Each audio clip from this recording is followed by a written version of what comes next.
Depuis 6 mois, ces étudiants en médecine sont obligés de suivre leurs cours à distance. Tous les enseignements en présentiel ont été annulés à cause de la fermeture de l'université.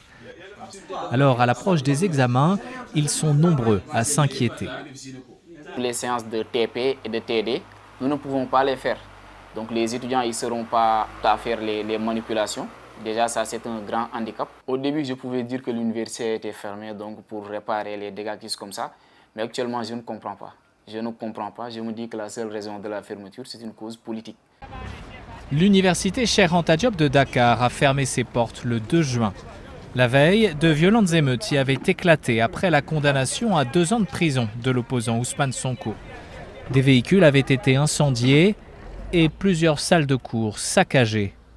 Les quelques 40 000 étudiants qui logeaient sur le campus ont été évacués. Aujourd'hui, beaucoup sont toujours chez eux en région.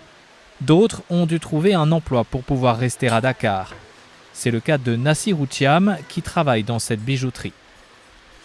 Si nous étions au campus, là-bas, la location est moins chère. Tu payes environ 3 000 francs par mois.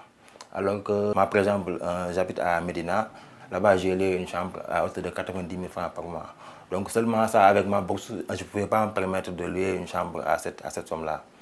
Les associations d'élèves et les enseignants réclament depuis plusieurs semaines la réouverture immédiate du campus.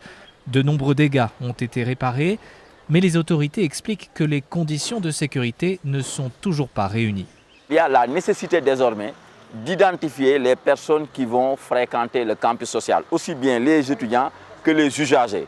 Et pour ce faire, il faut confectionner des cartes biométriques. Beaucoup de gens nous parlent de la réouverture, mais la difficulté de la réouverture est liée à la hauteur de l'attaque que nous avons subie le 1er juin.